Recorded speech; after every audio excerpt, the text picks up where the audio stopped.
Mesdames, Messieurs, chers amis, chers auditeurs et auditrices de la radio Centre-Ville de Montréal, le 102.3 FM, bienvenue sur cette rubrique et je tiens aussi à saluer tous les spectateurs et les spectatrices de la télévision royale du monde entier. Donc ici c'est Jérôme Dieu seul, le prince, et comme vous le savez, donc aujourd'hui c'est une journée spéciale parce que c'est le lundi 26 juillet 2021.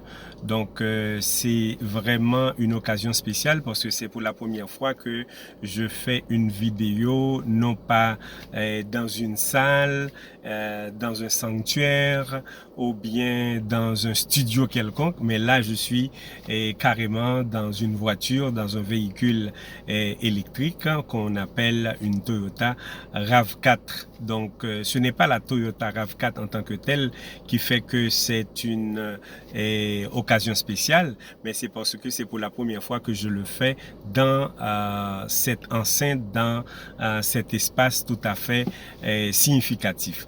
En fait, je tiens à saluer non seulement l'ensemble de la communauté chrétienne du monde entier sur toute la planète Terre, mais je salue particulièrement frère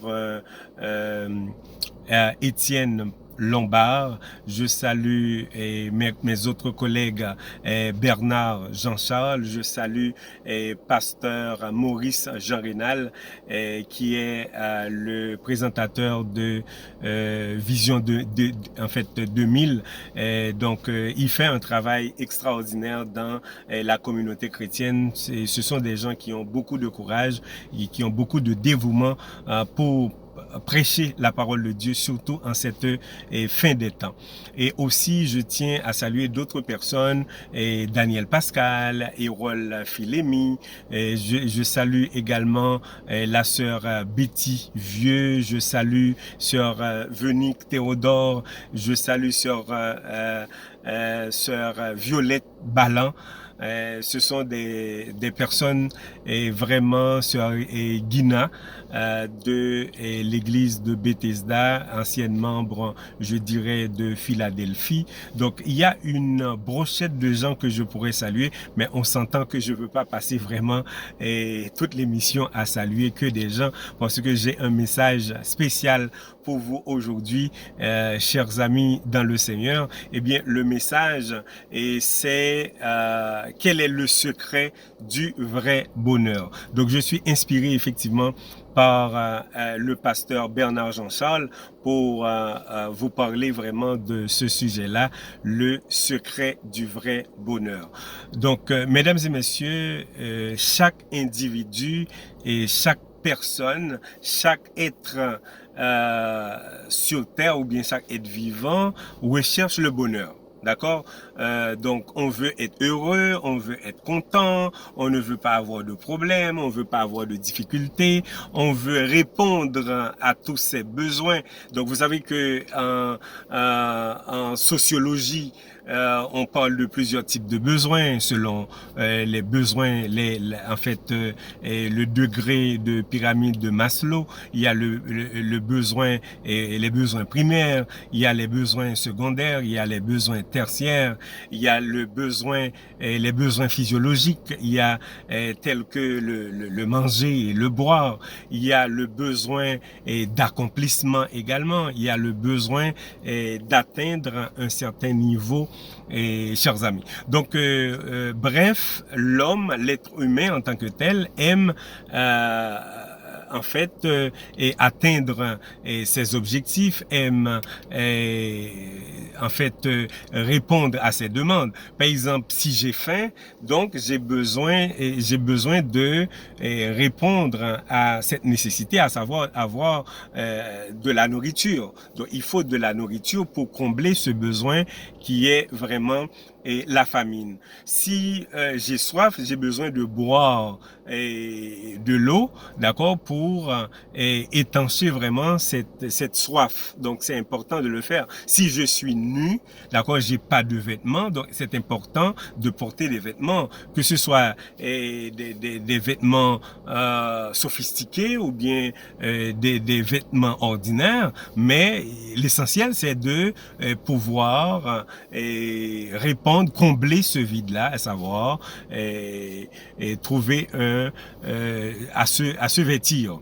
Maintenant, si il fait chaud, il y a du soleil, j'ai besoin d'avoir un abri, un refuge pour répondre à ce besoin. Ça peut être dans une maison où il y a l'air climatisé, ou bien aller sous des arbres où il y a de l'ombre, etc. Donc ça veut dire que l'homme est appelé à répondre à ses besoins, et dès que les besoins de l'homme sont comblés, à ce moment-là, on parle de bonheur. Mais ici, aujourd'hui, on parle plus du vrai bonheur. Même lorsque, et des fois, vous voyez que vous avez un compte en banque qui a de l'argent, vous avez une belle voiture, vous avez de beaux enfants, vous avez une belle femme à votre côté, et vous êtes capable de voyager, vous pouvez faire plein de choses, mais ce ne sont pas des raisons suffisantes pour dire qu'on est heureux, on a vraiment le plein bonheur. Il y a des gens que je connais qui ont tout ça,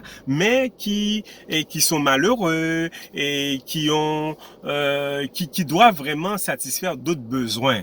Et des gens, à partir de tout ce que je viens d'énumérer, il y a des gens qui arrivent même à se suicider. Eh bien, pour quelle raison? C'est parce que, eh bien, il y a quelque chose d'autre, d'accord, que l'homme doit chercher. C'est le vrai bonheur. Eh bien, tant et aussi longtemps qu'on n'a pas cet élément-là, qu'on n'a pas comblé ce vide-là, eh bien, l'homme est perdu, l'homme est confus, l'homme, d'accord, est dans sa démence, est dans sa folie, mesdames et messieurs. Alors, la réflexion que je voudrais faire ce soir avec vous, inspirée par des collègues, des confrères, comme pasteur Bernard Jean-Charles et aussi par pasteur Maurice Jean Rénal, ces gens-là ont été guidés par l'Esprit de Dieu au cours de cette fin de semaine pour prêcher cette parole. Donc j'ai écouté avec beaucoup d'attention le pasteur Bernard Jean-Charles qui nous a parlé des clés du vrai bonheur. Eh bien, quels sont les secrets? Quelles sont les clés du vrai bonheur? Eh bien, chers amis, je vous le dis tout de suite, eh bien, le secret du vrai bonheur, c'est d'avoir la présence de Dieu dans votre cœur. C'est d'avoir Jéhovah Dieu comme votre guide, votre capitaine, et aussi, si vous voulez, d'avoir Jésus-Christ comme votre confident.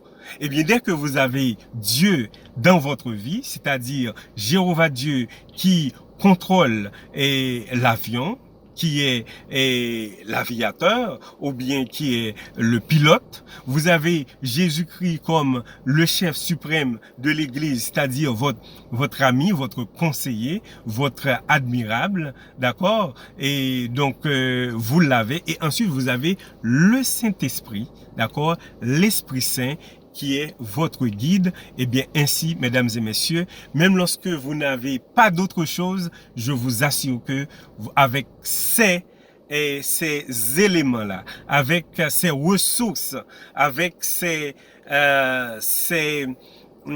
je peux trouver le terme exact, eh bien, avec cette présence, eh bien, vous avez le plein bonheur. Parce que il est dit dans la Bible, qui est la parole de Dieu, qui est les oracles sacrés, il est dit que, eh bien, la parole de Dieu est esprit et vie.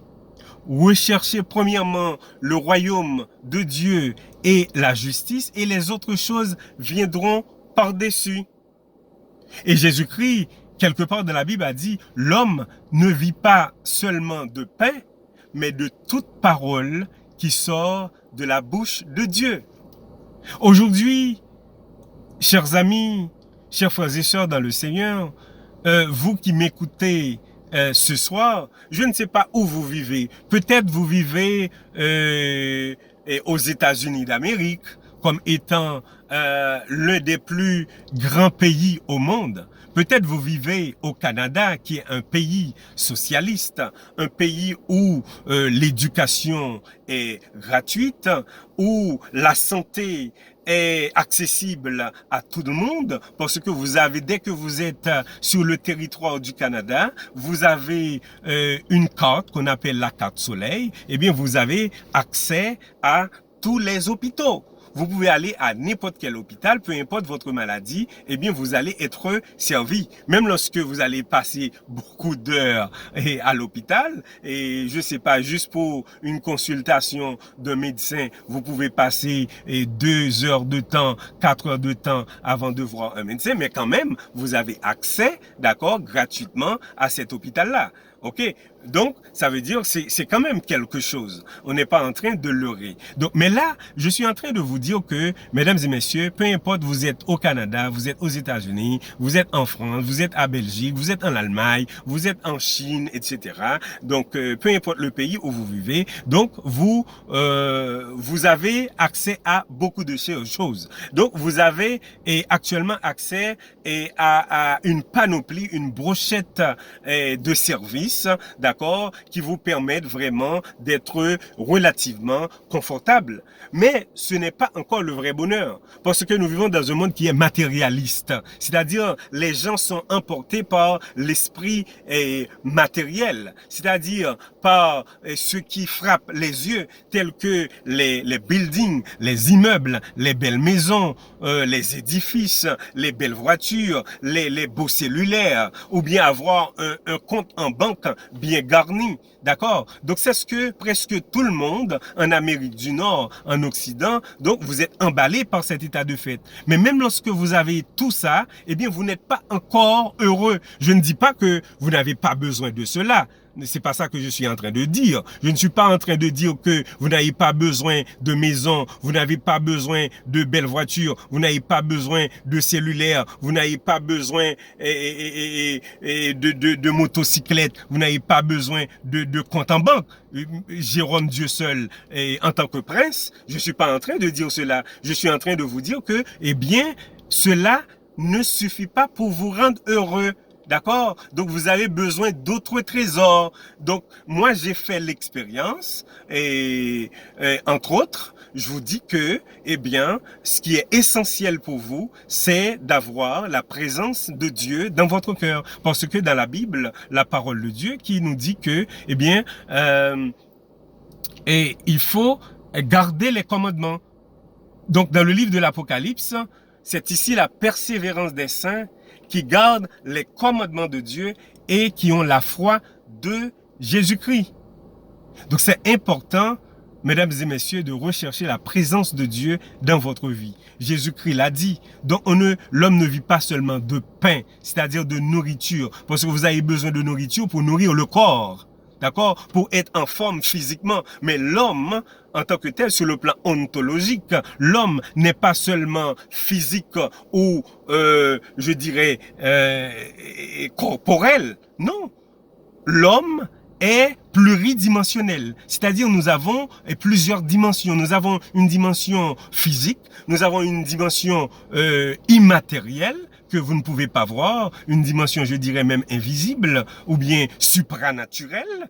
Donc, ça fait que, eh bien, nous sommes composés de corps, d'esprit et d'âme. Il faut nourrir le corps. C'est ce que je disais tout à l'heure. Je parlais à un collègue, un confrère de la radio Centre-Ville de Montréal, Monsieur Brady Donissin. C'est un professionnel qui est passé de renom à Montréal. Je lui ai dit que, eh bien, l'homme ne vit pas seulement de pain, mais de toute parole qui sort de la bouche de Dieu. De même que vous prenez du temps pour vous nourrir le matin, le midi et le soir, à travers le petit déjeuner, le dîner et le souper, eh bien, il faut prendre le temps aussi de nourrir l'âme. Parce que l'âme, vous avez une âme qui est vivante.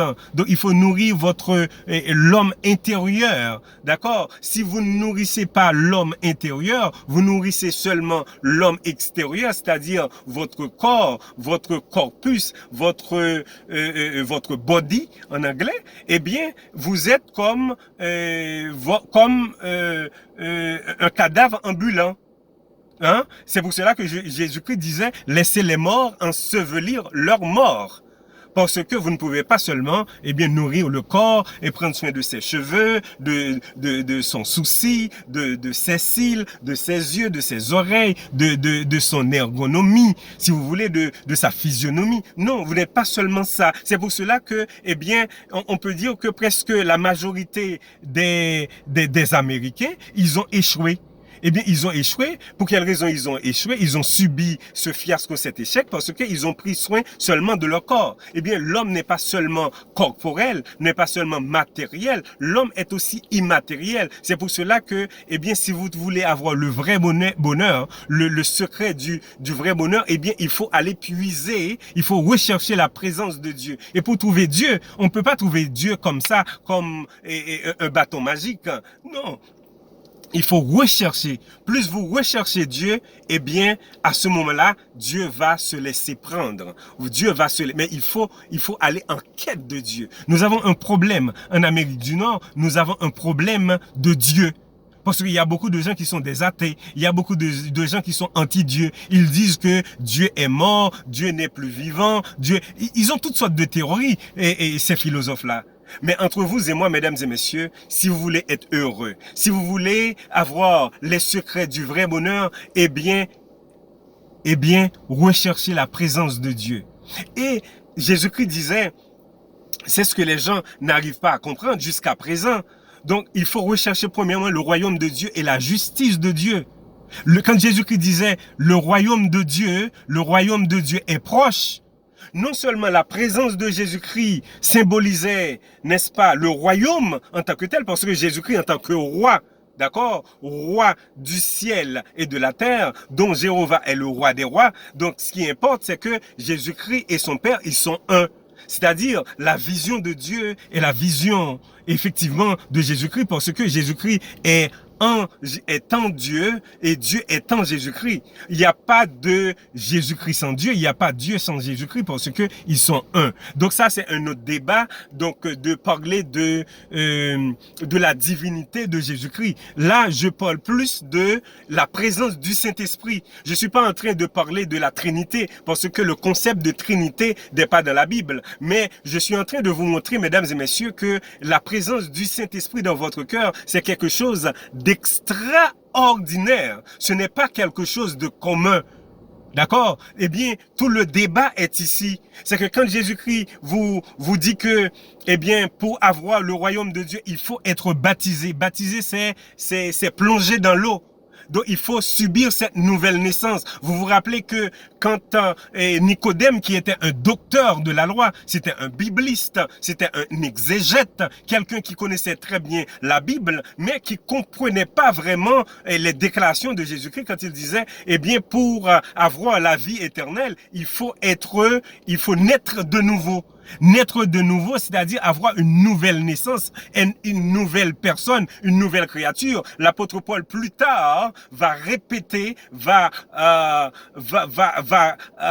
corroborer cette idée en disant, si quelqu'un est en Christ, il est une nouvelle créature. Les choses anciennes sont passées, voici toutes choses, mesdames et messieurs, sont devenues nouvelles. Donc, quand vous êtes baptisé, c'est pour cela qu'il est dit, si vous voulez avoir le salut, il faut être baptisé. Le baptême, c'est un acte public, d'accord, devant Dieu et devant les hommes, qui signifie que vous êtes une nouvelle créature. Vous laissez de côté les mauvaises habitudes, les mauvaises mœurs, si vous voulez, les mauvaises cultures. Vous avez une nouvelle culture qui est la culture divine. Vous faites partie de nouveaux royaumes, de nouveaux gouvernements. Vous êtes devenus, comme moi qui vous parle, un citoyen du royaume éternel. Vous êtes devenu un prince, d'accord, du royaume ou bien dans le royaume dont Jésus-Christ est roi. Parce que Jésus-Christ est notre grand frère. Il est le premier en tout. Il est le premier, d'accord, à subir cette nouvelle naissance. Parce que au vécu existentiel de Jésus-Christ et au baptême de Jésus-Christ par Jean-Baptiste, quand Jésus-Christ a dit « Laissez faire maintenant, tout est accompli ». Ça veut dire que c'est notre grand frère. Il est le premier en tout. Il est omniscient, omnipotent et omniprésent. Donc, et de même que Jésus-Christ est la première, d'accord, est la première personne, c'est le premier témoin de ce gouvernement, d'où il est Dieu, d'accord, c'est notre Seigneur, c'est notre Sauveur, c'est notre Rédempteur. D'accord? C'est pour cela qu'il est dit que Dieu a tant aimé le monde qu'il a donné son Fils unique afin que quiconque croit en lui ne périsse point, mais qu'il ait la vie éternelle. Jésus-Christ disait plus tard, la vie éternelle, c'est qu'il te connaît, toi, le seul vrai Dieu, Jéhovah, et celui que tu as envoyé, Jésus-Christ de Nazareth, son Fils unique. Et plus tard, Jésus-Christ va dire à ses disciples, écoutez, ne soyez pas tristes, ne soyez pas orphelins. Je vais partir, je m'en vais, mais je vous enverrai. Dieu va vous envoyer, excusez-moi, et pour l'erreur, donc il faut s'excuser. Et quand il y a un petit fiasco, hein, une petite pécadille. Donc, mesdames et messieurs, entre autres, Jésus-Christ disait, je vais vous envoyer un autre consolateur. D'accord, qui va vous guider dans toute la vérité, à savoir le Saint-Esprit. Il ne faut pas minimiser l'œuvre du Saint-Esprit actuellement.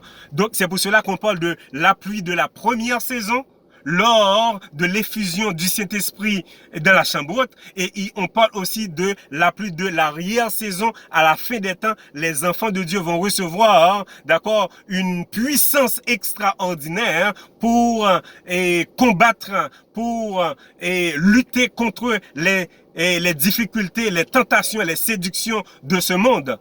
Car en ayant ce sceau, d'accord, nous allons être vainqueurs, nous allons marcher de victoire en victoire jusqu'à la victoire finale. Donc, chers amis, chers frères et sœurs bien-aimés, comme je viens de vous dire, le secret du vrai bonheur, ce n'est pas à travers l'argent que vous gagnez, ce n'est pas à travers une belle voiture que vous pouvez posséder, ce n'est pas à travers, je dirais, une belle robe et de belles vestes que vous pouvez avoir, de beaux habits. Non. Mais le secret du vrai bonheur, c'est d'avoir la présence de Dieu dans votre cœur en étant soumis aux lois et aux principes de l'Éternel. Donc, quand vous vous faites humble et Dieu vous scelle par son Saint-Esprit, d'accord, qui symbolise son royaume à ce moment-là, vous êtes devenu un citoyen et une citoyenne du royaume éternel, un prince ou une princesse dans le royaume dont Jéhovah Dieu et Jésus-Christ est le roi des rois et le Seigneur des seigneurs. Et le Saint-Esprit vous comble, vous environne et vous donne cette puissance et vous donne ce nouveau statut en étant un citoyen du royaume divin. Merci beaucoup, chers amis, pour votre écoute et votre fidélité. Ici, encore une fois, c'est Jérôme Dieu seul, le prince, qui a pris du temps pour vous parler au cours de cette semaine. Que Dieu vous garde et vous bénisse. N'hésitez pas de partager ce sermon avec vos amis, avec vos membres de la famille. C'est gratuit, vous n'avez rien à payer. Continuez à nous suivre sur Facebook à travers Didier Jérôme ou bien sur la télévision royale en accédant sur YouTube. Télé Royale, vous allez suivre toutes nos productions. Encore une fois, que Dieu vous garde et vous bénisse. À la prochaine. Ciao, ciao. Bye bye.